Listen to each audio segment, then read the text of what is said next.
because many times the police may take the phone off you. If it's the screen's on and they're seeing that it's recording, they will stop it. And many times you might even accidentally stop it as well, just by closing the screen accidentally, and then it will automatically stop recording, and then you've just lost recording. So get an app, a secret phone recording app, that regardless of what happens to your phone, it will keep recording the entire time, even if the police take the phone off you and the screen's off, it keeps recording. And have a screen lock as well, so that if they do try to open your phone up, they can't. Because I've seen police try to do that as well. They try to open your phone and go into your files, or stop recording, all kinds of stuff. But anyway, okay, let's move on. Number 12, if a state government establishes a government organisation with an ABN, that entity is automatically regarded as a private corporation, and it therefore cannot be government. As such, companies require a written contract with full disclosure or consent to do business with anyone. Number 13, Victoria Police with ABN number blah, blah, blah, is a private corporate entity as opposed to a lawful government organisation as per the High Court case cited above, and is therefore subject to all the same provisions of the corporation's legislation, including the requirement for informed consent. Okay, so you're taking the police off their high pedestal, off their high horse, and you're putting them down on the same level as Telstra, or Telecom. Even back in the early 90s, they were privatized in the early 90s, but prior to I think it was 1991, I think it was, Telstra was called Telecom, and it was a government-owned company, as was Qantas. Just because they're government-owned doesn't give them any special privileges. They're still a company. Their shareholders just happen to be the government. This is the exact same position that Victoria Police find themselves in. I need to stress that. And yeah, that's right. And and they got police powers and responsibilities, etc. You got your work health and safety, which is relevant to them, and the preambles of those sort of regulations as well. So, when it comes to being pulled over, as we said, under duress, whatever, thank you very much, get the heck out of there. Everything that they have performed is utterly false, illegal, unlawful. And talking about lawful or unlawful, up there in section 13 there, Alex, lawful government. After that, perhaps in brackets, you could put de jure.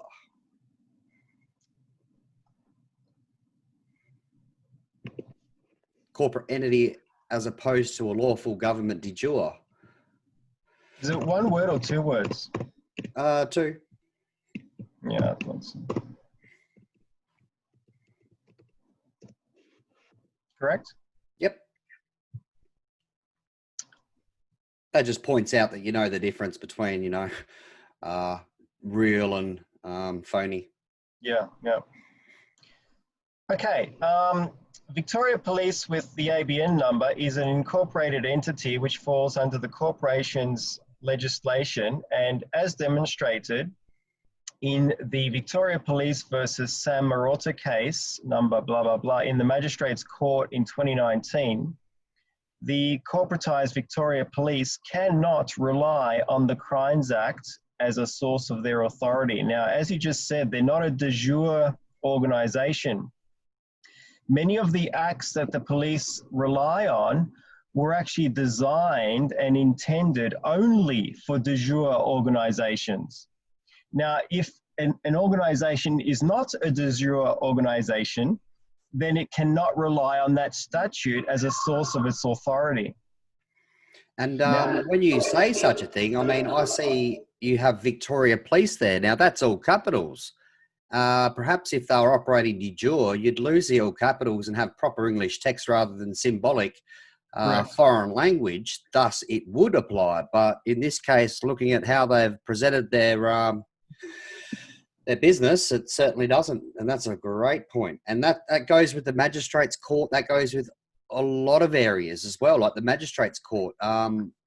you walked into the courthouse there, you know, they don't have any authority to be there because they're running with the all capitals, which isn't de jure, which therefore nothing, they have no regulations or laws to use. Correct. And the Magistrates Court, as you just correctly pointed out, is also a non-de jure organisation. It's also operated by a private government-owned company. And in fact, it gets worse. So the premises that a number of these courts operate out of, such as the county court, the actual premises isn't even owned by the government. The actual building, the courthouse, is owned by a private company, which is a Challenger Financial. Wow. It's owned by a finance company, which in turn is owned by the banks. So the actual courthouse, the building, is owned by the banks or private companies, and the government says, well, we just use the facility. And I understand from a corporate point of view, from a financial point of view, that makes total sense. I get that. I come from a business background. I get that.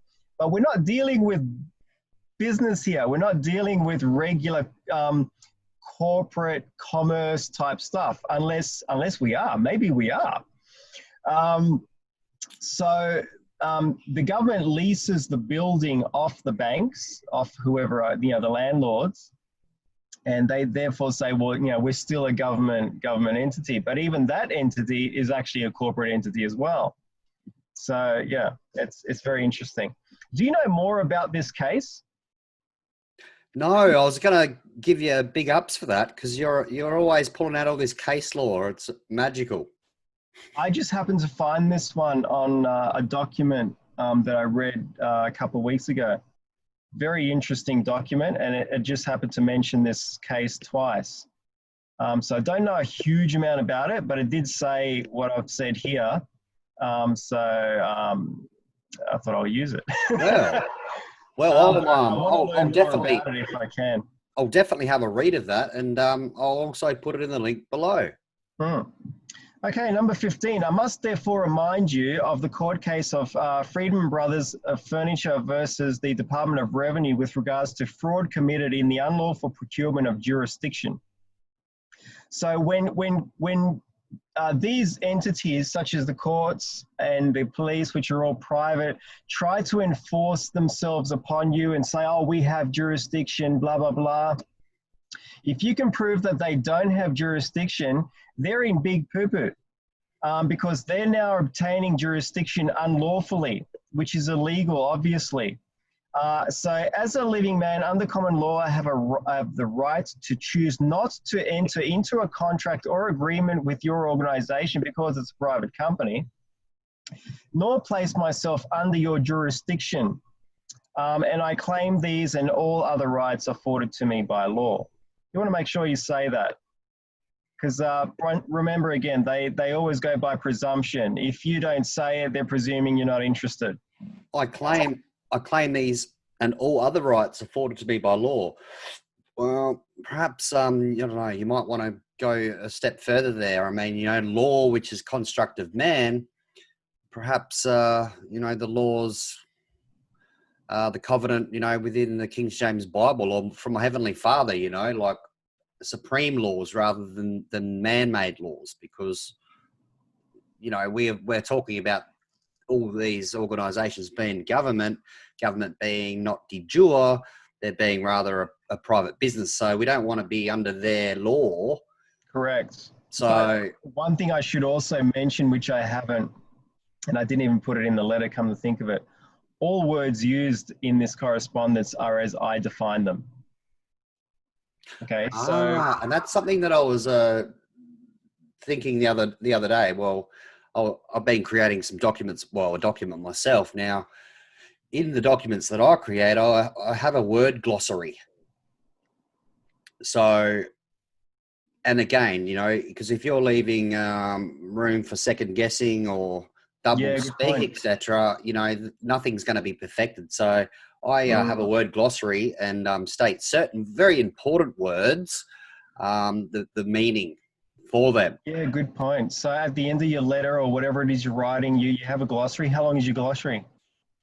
Depends on the words that you use and, you know, which ones you'd like to point out. And that goes in the sections like you've got there, Alex. And that's just fantastic. You know, you've got your subsections there, and one of them would be a word glossary.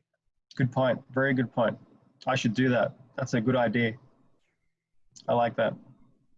I love, you know, because these guys, he'll be like, oh yeah, to be by law. Well, we create the law, but then they go down to the word glossary. Law pertains to the creator, which would be found in the King James Bible, which is just do no harm. They're like, oh geez, we haven't got him. Yeah, well, when I'm using the word law, I'm referring to all law that will benefit me. So any law that creates a benefit for me is I claim that, whether it's common law, even if it's statutory law, you know, possibly the law of God, natural law. So any advantage I can take, I claim. So that's how I operate. Yeah, well, I wouldn't be using any man-made constructs of law if it benefited me or whatever, because it would be really a detriment to me, because I cannot serve two masters. Yeah, true. But just to give you an example, so if the United States Convention on Civil Liberties, which Australia is a signatory to, if it says that all people or all men and women or whatever have the right to not be held in involuntary servitude, okay? I claim that. That's a law that I can understand that. It makes sense to me. I'll go with that. That sounds good. If there's a law that says, you know, we can fine you for speeding whenever we feel like it, yeah, I'm sorry. I don't give you my consent. So it all comes down to consent for me. So the United Nations Charter, yeah, that's that particular line, not necessarily the whole document. That line makes good to me. I give you consent to give me that respect. Anything else that I don't like, I don't consent to that. Therefore, it doesn't apply. That's the way I use it. But ideally, you're right. You know, standing under God's law is probably the best thing to go with. Yeah, maybe one time, you know, you'll get around to feeling that way. But you know, you're doing what you're doing now, mate, and you're on the good path. You're feeling good with yourself, what you're doing. So that's all that matters. But when you speak of these covenants, etc., I mean, right now, you know, you've got the ICCPR, which is very relevant because they're international laws, covenants, and treaties. And you see, when like states or countries are signatory to that, which is proof in the ratification of that, which is online to come to see that it's a fact, they have to write in their domestic laws, and they can't take. So when they're writing in their domestic laws, they need to keep in mind about the treaties and put them within the laws. Now, the ICCPR, I mean, if you go have a look through that, I can also put that in the link as well, and your human rights, which I don't, you know, I wouldn't use them or rely upon them, but there's many people that may listen and they're in the position where they haven't quite corrected the record. They're learning, and, you know, you're still afforded. These are afforded to you people in law, you know, within the system. They're your securities that they offer you. Now, Vienna Convention Article 18, it says quite clearly, and that governs the treaties, that governs the laws. So with the ICCPR, human rights and stuff like this, the Vienna Convention actually governs those, right? So in Section 18, it says that no domestic laws of any signatory countries can abolish anything that's ratified in the treaties. A breach, yeah, that's correct. Or words to that effect. So if you're standing on a right, you know, saying under you know, Article so and so of the ICCPR, I'm here today doing this, and you're telling me to do that. Through Article 18 would suggest that you can't tell me that, and this here stands, so bugger off. Yep. And we know that, and even within domestic laws or legislations, etc., there's so many there that protect the people, or the person rather, the walking dead. I mean, excuse me, but I've got to be real here. But these guys here are just overriding it. Yep, true, correct. Budi de budala bangshung ha. We're going to go for a little break. I need a coffee. Okay. We'll continue on. And you know what, Alex? I mean, as fast as we want to do these things, mate, they're always going to be 2-part series, brother. It looks like it, doesn't it? Because we're adding things, we're talking on topics, and this is what people love. They're finding your your and I discussions rather informative. They're loving them. Okay, good. And they're probably loving on it. Hey? Have you been getting comments on it? Have you? Yeah, not actually on the YouTube videos themselves. Just when I, meddle with people, they're like, "Oh, that YouTube video was really good. Keep them coming." Yeah, right. Okay, good. Stuff like that. So, we're getting a feel for each other here. So, like you can sense when I'm about to say something, so we don't talk over the top. We flow. Yep. So it's good. Anyway, I'm going to get a cuppa, mate. Do you want one, or you'd like a tea? Yeah, bring me a Rooibos tea, please. Rooibos tea. All right, brother. I'll be back. Okay.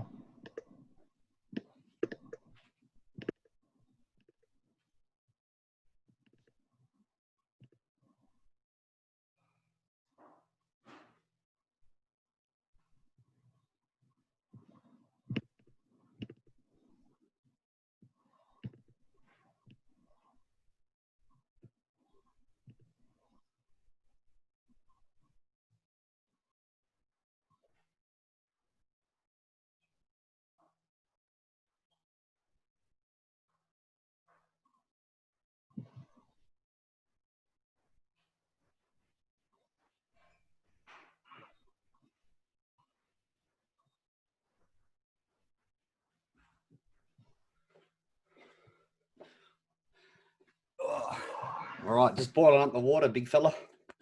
That's right. Yeah, I had my eye on you for some time there, Alex, too. What do you mean? Oh, I've seen a few comments on Nez's posts here and there, and I had to scope you out because you're like on a Facebook a lot. I'm like, who's this guy? Oh, actually, no, it's because she shared a couple of things, and I'm just like, whoa, administration, whoa, I've got to check this fella out, and all these things. When I went on your Facebook, I'm like, going, this dude's got it going on. Thanks.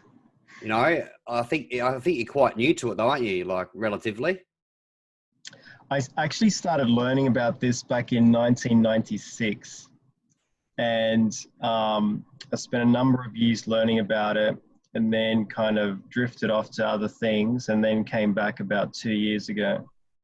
And I only started learning about the technical side of it, like the PPSR and these letters and the legislation, probably only in the last less than a year. Yeah, less than a year. So most of the stuff I've been learning over the years has been more the theoretical side. Like a lot of people watching videos about what the government's doing and all that. And those are all philosophical arguments. But then once you get a fine and you're holding it in your hand and you need to know what to do with it, now you're getting into the technical stuff. How do you write one of these letters? All that kind of stuff. So that's what I've been learning in less than the last year, 6 months mostly. Awesome. And we're gonna knuckle them down. We're gonna get them tight and tidy and strong. Hey, what's your background? I'm just a jack of all trades, really. Yeah. Photography. Oh, really? Yeah, I like to make videos and like videography and stuff like that. More nature and stuff, really, than boring people. I worked for a family business in sales, PR. So I sold over $1 million worth of product for the family business in a couple of years, which was way quicker than I thought. Okay.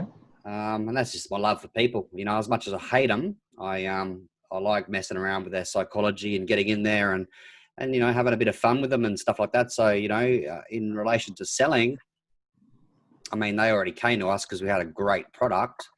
And because I actually manufactured most of the products that I was selling, you know, I had a love for it as well. And I had that confidence in it because, you know, I knew what it was all about. But, and that was also council certifications and, you know, drafting up patios and garages for certifications through the private mob and then off to council and all that sort of stuff. So, you know, that the function in the family business was just vast. It was just broad, which was fantastic. I used to wake up sometimes I had to get up at 5:30 to, you know, start work, man. I was just happy to go to work because it was so fun, you know. Yeah, wow. Are you do you have an Italian background? No. Well, what's your like heritage? I think like German. Oh, okay. Yeah, Yeah, German. I'm half German. Yes. Yeah, Yeah, right. right. I've got Italy, I think, on my Facebook, you know, just being silly. Don't want to put exactly where I'm from and what I am to a degree. Yeah, I was just going by the look of your, you know, your facial features and your name. Oh, yeah. Yeah, Yeah. well, you're not the only one. People always, you would think I'm Italian or something from that descent, but, you know, I can be. You know, I can do pasta all right. Cook up Okay. pasta, fine, yeah. Anyways, I got that water boiling. I'll bring that tea back to you there, Alex. Thanks. You're welcome.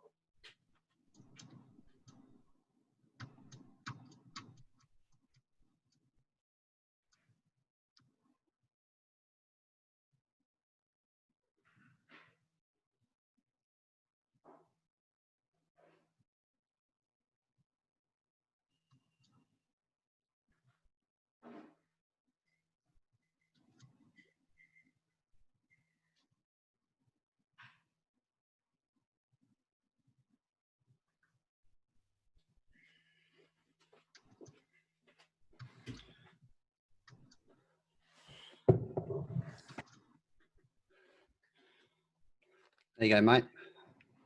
Thank you. All right. I'm sitting here in my car looking at the mountains that are covered in snow. Oh, wow. Mm. That's beautiful. It was covered in snow here not too long ago as well. So you had to wake up in the morning and sort of like shuffle off some snow off the top of your rooftop. Yeah, I did it during the day, yeah. Wow, how pretty. Starts to weigh it down. It's pretty heavy, you know, the snow. The entire night, I was hearing branches snap loud. Wow. And it kept me awake all night. It must have probably at least 100 branches I heard snap. Because I'm in a forest here. And so, you know, there's trees all around me. And it was just bang, bang, bang, just nonstop. It was amazing. Yeah. Yeah, wow. Every branch snap, it would have been like fucking Victorian Government. And when you said 100 of them, thinking, oh no, that would have been like terrible for you. Like, fucking hell. I was wondering if one was going to fall in the tent. Yeah. But we were fine. Oh, and another passion I have is creative writing also. Oh, okay. Yeah, I'm a creative writer. I could like, you know, do that as a job and, you know, do creative writing for websites, you know, descriptions.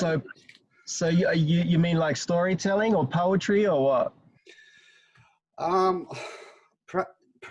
Anything really.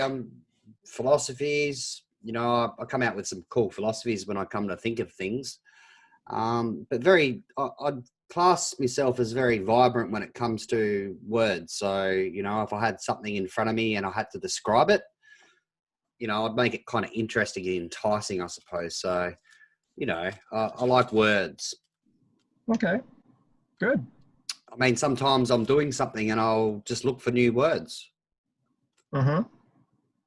And I'll just keep looking. That's a very good skill to have, especially when you're in the legal side of things. Being able to articulate what you're saying and all that sort of thing. So, yeah, it's a very good skill to have. Well, this is why I don't find myself in courts, mate, because when it comes to like verbalizing things, you know, I'm not that crash hot.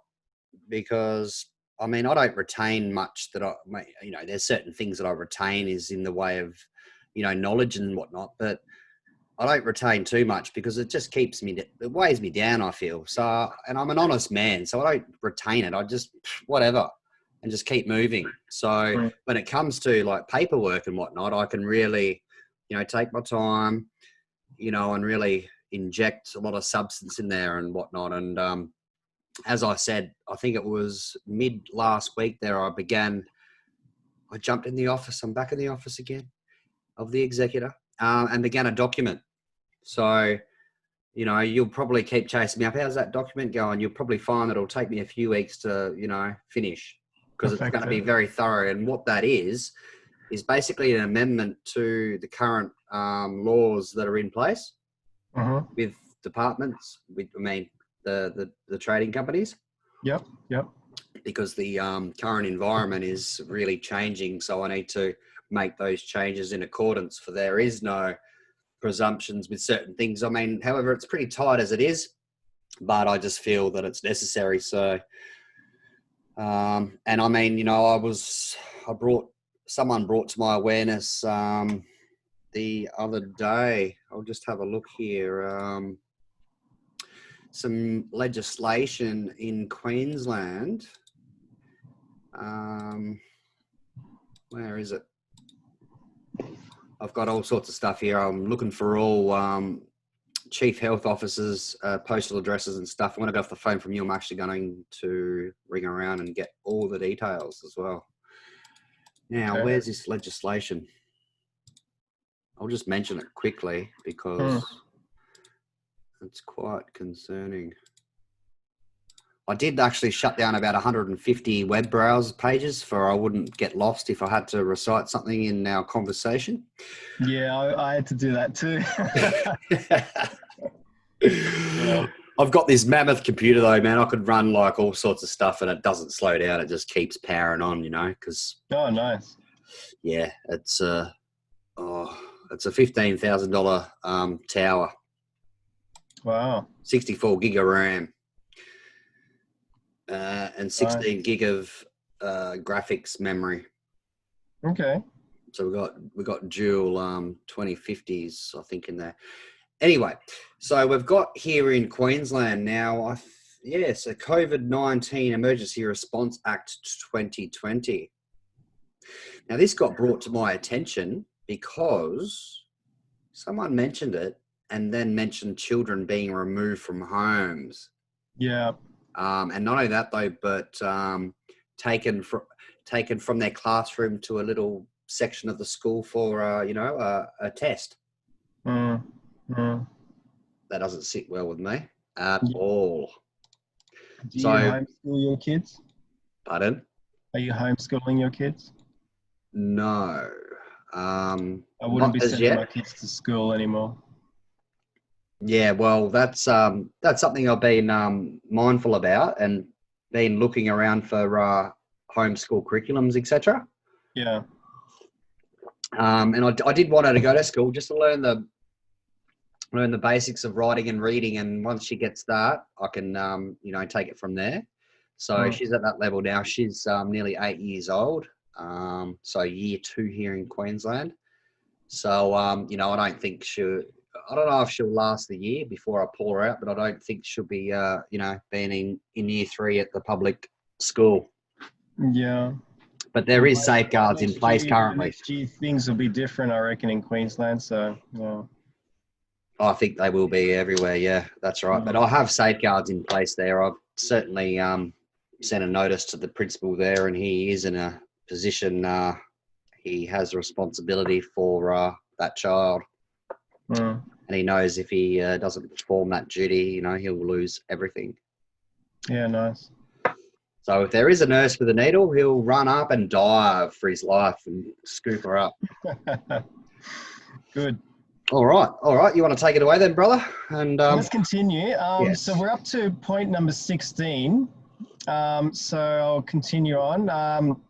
Therefore, unless a valid contract can be produced in which it can be shown that I have an obligation to the corporate entity known as Victoria Police, it will be deemed that there is no obligation placed upon me to comply with your directives.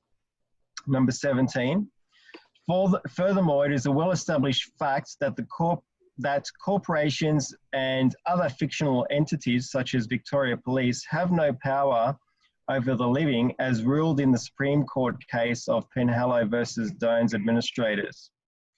So these are court cases that show that a fictional entity such as a company cannot take a living man or woman to court and sue them. They can take a straw man to court and sue them, your legal fiction, but they can't take you as a living man to court. So because I've put my hand up and said I'm a living man, now we have a situation where Victoria Police and the courts, fictional entities, you know, what are they going to do with me? So, yeah. In 1952, the Supreme Court also ruled that a corporation cannot sue or otherwise contend with a living natural man or woman. And this is Rundle versus Delaware Raritan Canal Company. Those are two Supreme Court cases from the US. Next section, Victoria Police powers under the current declared state of emergency. So what we've done is we've gone from my standing under common law to their standing as an employee of a private company to Victoria Police powers under the state of emergency. So point number 19, the Biosecurity Act 2015 applies to persons and not living men and women. So throughout the Act, you will see the word person and persons appear. You'll never see the word man or woman appear. However, I would like to point out that it outlines specific grounds upon which a state of emergency may be declared and who is able to perform certain duties under the Act. Under the Act, only authorised public health officers are permitted to enforce the legislation. Police officers are not authorised public health officers under the Act. This means that you are acting unlawfully and in your own personal capacity and are liable to be sued. So this is straight out of the Act, both the Biosecurity Act as well as the Public Health and Wellbeing Act. There is also another act that I'll bring up in a second. So Section 8, Subsection 1 of the Biosecurity Act 2015. So what I'm doing here is I've already told them that I'm a living man under common law, but just for fun, I'm also showing them that even under their legislation, what they're doing is actually illegal, okay? So the Biosecurity Act 2015 states that this act does not exclude or limit the operation of a law of a state or territory that is capable of operating concurrently with this act, except as referred to in subsection 2. Subsection 2 of Section 8 of the Biosecurity Act 2015 mentions Section 477, subsection 5 as being excluded. So what is subsection 5? Gives the Biosecurity Act preeminence over the Public Health and Wellbeing Act. So if there is a contradiction between, we already know this from the Constitution anyway, but if there is a contradiction between the law of a state and the law of the Commonwealth has preeminence, okay? That would be Section 109 of the Constitution. Correct. The Biosecurity Act reinforces that and pretty much says the same thing, that any other act that is dealing with the same subject matter that contradicts the Biosecurity Act, which is a federal act, will then make the state act null and void, or at least that portion of it.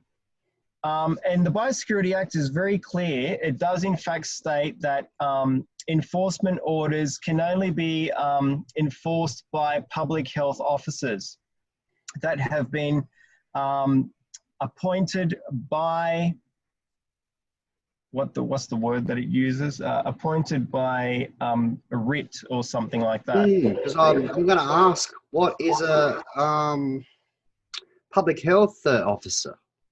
Exactly. So a public health officer, there has to be a document in place declaring by the I think it's the health minister or something, basically giving authority to these people to be public health officers. The Victoria Police don't actually have that, but it gets worse. And I'll bring it up in a second. There's another act that actually precludes Victoria Police from even being appointed as public health officers. Oh. Okay, so it gets twice as bad. So I think I've already read 22, yep. Let's go down. Section 475 of the Biosecurity Act with regards to declaring a state of emergency states that the Governor-General may declare a state of emergency under the following circumstances. So there are specific circumstances that need to be met in order for a public health emergency to be even declared. Of course. One of them is that it has to be a human or health a threat on a nationally significant scale. That would be more than one every few days kind of death. The problem is that many other diseases actually exceed the case and fatality rates of COVID-19. For example, skin disease, some sort of skin problems are killing more people. It could be cancer, it could be heart disease, it could be a skin condition, it could be tuberculosis, which does, all of these do exceed COVID. Wow. So okay. If they exceed COVID, then they too should be considered to be, public health, immediate threat, severe, where is it? Severe and immediate threat. Well, come on. So the actual state of emergency has been declared under false pretenses. So that also, because they're going to stand up in court or whatever, even on the side of the road, and they're going to tell you, well, we have the authority to require you to wear a mask under the state of emergency declaration. Well, your state of emergency declaration has been declared essentially illegally. But not only that, though, didn't you mention earlier that they need to be public health officers, which the police are not, so therefore they can't carry out those orders as well? Like, so what the heck? There's all these different things that I'm pointing out where they come unstuck. The public health, the state of emergency has been declared incorrectly. They're not a public health officer. They're not even allowed to be a public health officer. Certain sections of the Public Health and Wellbeing Acts, particularly Section 200, conflict with the Biosecurity Act, which then makes it null and void, which is the main one they're relying on. They're relying on Section 200 for their powers. The Crimes Act, which they don't fall under as police officers because they're not a Commonwealth de jure government entity. The list goes on. It's pretty crazy. If we were to do these, I come from a business background, right? If we were to break so many rules, I can tell you I'd be in jail by now. Of course. So it's very interesting, to say the least. So it'll come down to people's ignorance then, really, that they're getting away with this, because the more people... Yes, they are relying on people not knowing the particulars of what we're pointing out here, so that if they do complain about it and try to make some half-hearted attempt to argue it, they're going to look stupid and get steamrolled in the courts or whatever. And what we're pointing out here is a fact in law. This isn't our view or opinion. This is a fact in law, and law works in fact, and this is what we're speaking of. So for those out there that want to think that, this is just our idea, this is actually a fact of law. Now, you've pointed out here the Biosecurity Act of 2015 supersedes the other act you were speaking of, which was? Public Health and Wellbeing Act 2008. Right, so this here is the boss. This is the boss. This controls everything that's going on in Victoria. And as we've pointed out and found so far, and there's probably a lot more that we will as we go on, that these guys here are acting lawlessly, like a private terrorist agent declaring war upon the people. Correct. So I've gone to legislation.gov.au and I've searched for the Biosecurity Act in the search bar. And this here is actually cut and pasted straight out of there. So these aren't my words. Okay. Right. Good to know. Okay. I'm going to skip through this because it's just legislation stuff. It is relevant, but we don't have to read the whole lot. Yeah, well, as you go through, just scroll slowly so someone can pause it and read it if they want. Okay, so back to me. Therefore, pursuant to the above, the Victorian Health Minister cannot diagnose, take bodily samples, ask people to wear specific clothing, which include masks or equipment. They cannot vaccinate, they cannot medicate, they cannot test, they cannot do contact tracing, they cannot detain, and they cannot isolate. This is all pursuant to the Biosecurity Act. Not only that, if they were to require any of this stuff, which they can't, there has to be a human biosecurity order in place for that specific person. And in order for that to happen, a person needs to have shown symptoms that they may have a disease, and secondly, being tested and being proven to have the disease. Only then can a biosecurity order be issued to a specific person, requiring them to isolate themselves or, further whatever. I can't remember all the particulars, but that's not been done with anyone. So here am I, a healthy person, walking down the street. I'm showing no symptoms. I have not been shown to have any disease. And here you are requiring me to take these measures, which are normally only reserved for people who have been proven to be sick. And more importantly, there's no health order that's currently out on you, which is most important. Correct. And so if you go to the state legislation, there actually does need to be a public health order in place for you. So, and that's designed to match the federal legislation, which also says the same thing. So without that, then they cannot do anything without that. And with that, they're limited to what they can do. They cannot require you to do any of the things that are highlighted there. In fact, you know what? I'm just going to go back and I'm going to read this. Section 477 sets the requirements for the federal minister, health minister, in declaring emergency requirements. Without limiting subsection 1, the requirement that the health minister may determine includes the following.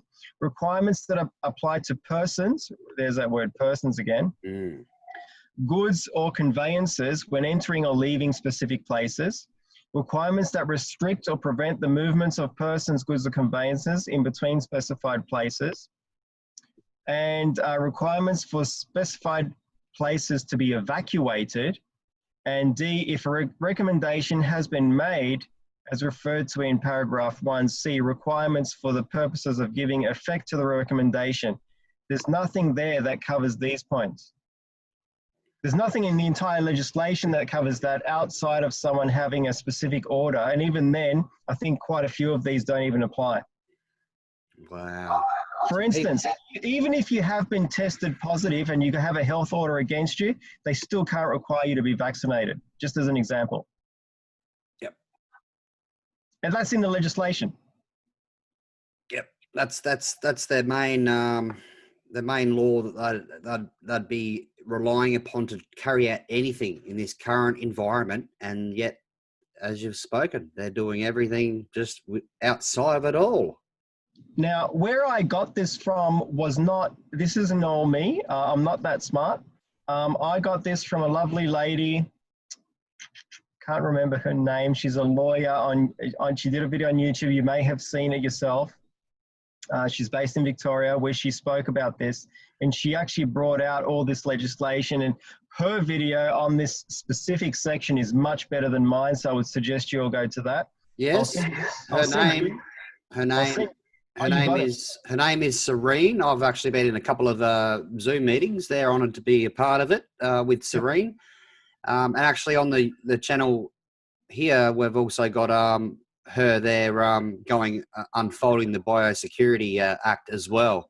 And yes, she is. And also she's taking a class action. I'm not sure if it's federal at this current point, but it's certainly in Victoria. And I'll put a link to that, to a webpage there for the class action. Yeah, please do. And put a link in for that video as well. Certainly. Yeah, that's a good video that everyone should watch. just so they can become more conversant with how the law works regarding this particular issue. Because it's really important, isn't it? Because ignorance of law is no excuse. Plus, if you don't know it, you don't have it. And well, you know, when the police gave me the fine, he said to me, ignorance of the law is no excuse. He actually said that to me. You're kidding. Yeah. And I said to him, well, same goes both ways, actually. What a hypocrite.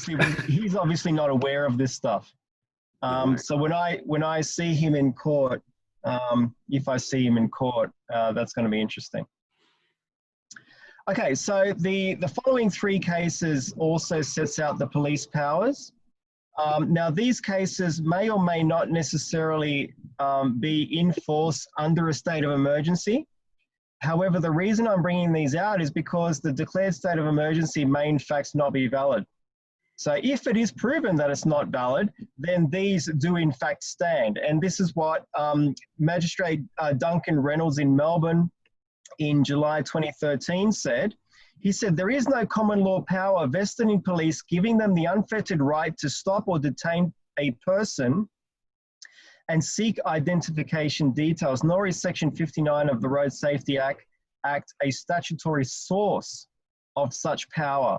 Okay, so if the current state of emergency that's been declared is not actually valid, then this still stands. Okay, second one. It is an ancient principle of the common law that a person not under arrest has no obligation to stop for police or answer their questions. And that's why you'll see many people, when they're getting pulled over on those YouTube videos, say, am I under arrest? They keep repeating it. That's why they're asking that, because if they're not under arrest, there is no, what would you call it? No power is given to police to stop people and to detain them, unless obviously they're under arrest. So these people are really asserting their rights. They're very intellectual people, and they stand for something, and they want things to be done rightful because they're good stand-up citizens or members of the community. They are. They're standing up for their rights, but the problem is, and I don't normally use what's the word? What's the word? What is it? I don't normally use unclean language, but I have to say that the problem in this particular case is that the police officers are the ones who are ignorant of the law and are actually the dumbasses in this particular case. Oh, certainly. The people trying to assert their rights know the law to some extent, and you can clearly see that the police officers are just following orders. They have no clue what you're talking about in most cases. Well, I would think that these people that are asserting their rights as the stand-up people in the community, that they see themselves as very responsible. They're very self-determined. So they've spent many, many hours to learn that, to learn their laws, to learn their rights, because they know that if you don't exercise them, you have none. And they're responsible. That they're probably parents to children. They want to lead by example and, safeguard and do the right thing. And this is what you're seeing a lot. I mean, there's some people out there that are renegade, free man on the land, but then there's a lot of people that are not, because there's a big difference. There's a whole array of individuals, but it's quite clear when you see them. But, we're tarnished with the brush that, oh, look at you, you're wasting their time and all the rest of it. But no, we stand up and we insert our rights and we do things right. And, I think that's our duty. Yep. I think there's a section 24F of the Crimes Act of 1914, which is actually, you have to search for it pretty deep because it's now superseded. But that there makes us obligated as a duty to bring these things forward to the government or the alleged government. So it's always handy to use that, really, if you're doing some notices and whatnot, because you have that fixation police unit now that can go out there and, drag you away and throw you in a mental ward and put a JEO order out on you, etc., as a control mechanism, because, we are carrying out that duty, as responsible members of the community, pointing out that these things aren't right, because we care about the people in the community. We care about the children down the road. And by no means could that be seen anything but you know, responsible. And sometimes it's not by these people, but as it's mentioned in the Bible, Alex, you know, end times, you know, the good will be seen as evil and the evil will be seen as good. And this is That's what we're what's seeing happening right now. Yeah. And and actually now that since you mentioned that, the world is going by the appearance. So the problem is that you've got these police that are standing there in uniforms. It all looks very official. And here's the man trying to assert their rights, standing on the footpath there in a shorts and t-shirt. And people go, well, the police must obviously know what they're talking about because they just look the part. And so I would say to everyone, don't judge a book by its cover, and don't just go by appearances. Appearances can be and are very deceptive. Yes, that's what I would say to that. And very true. And that's something that I've found, you know, maturing spiritually, you know, from way back when I was younger. I used to judge a book by its cover, but I find some really wholesome, down-to-earth souls, you know, sometimes scruffy and whatnot, but they are real. They're sincere and they're genuine. And then authenticity, you know, really, you know, helps one to, you know, expand and grow as a good human or a good man. It's very important. And that's a valid point that you mentioned, Alex, because, you know, one would think that. Yeah, exactly. Okay, let's continue. There is no statute that removes that right. The conferring of such power on a police officer would be a substantial detraction from the fundamental freedoms which have been guaranteed to the citizen by the common law for centuries. And that was from Justice Stephen Kay, Melbourne Supreme Court ruling in 2011. So those rulings, they would supersede any opinion that a police officer would have, right? Exactly. So the police officers are simply repeating what they've been told by their superiors. And their superiors, by the way, is simply the managers of a private company, for-profit company. And, okay, and earlier, yep, you said that in the case that the COVID is a hoax or doesn't have any substantial claim to the reason why they've put this in place to begin with, these would certainly stand current to this day in the present. Now, when one's making a claim such as this big one in relation to the emergency and all these, you know, provisions and directions, etc., isn't the onus of proof, onus of claim on the one that's making the proof of claim to the one that's making the claim that this is a pandemic? I mean, where's the proof? I want some evidence because correct. This is a huge, you know, you've got businesses closing down. You've got all these things that we're all aware of happening, and there's no proof of claim. Well, the problem is most people, including most police officers, watch the news. And when they watch the news, they get the sense that, oh, that's your proof of claim. Look at it. It looks so disastrous. Look, another 12 people died today from COVID-19, and we have another 200 cases that have been recorded today. This is they love this one, the worst day on record. How many times have you heard that? So it appears as though the government and the media are providing ample proof of claim. But are they? No, I don't think so, because I think proof of claim needs to be in a fact, and we're not getting any fact. We're getting made up dribble. Well, it actually doesn't sound like it's made up. I mean, when you look at it on the face of it, it looks very serious. And, you know, they interview these doctors and they have all this footage, which was probably not a hospital in Melbourne, but some hospital in Italy. It all looks very legitimate. And so when the police officer is standing on the side of the road with you, he's going with that in his head. You know, what he's doing is very legitimate. His superiors have said, we need to crack down on these crazy people that don't want to wear masks. They're putting everybody at risk. We're all going to die. Yeah, so it's you have to go beyond the obvious. You have to go beyond the first impressions, and you have to question the narrative that's being given to you. You have to question those numbers that are being shown to you. The problem is most people either don't have time or don't have the inclination. However, what I've been saying, and I've been saying this to my wife for quite a while now, I'm actually really glad we have lockdowns. Okay, and I'll tell you why. One of the excuses that people have had for maintaining their dumbassedness, I'm not sure if that's a correct term or not, is that they spend all day at work.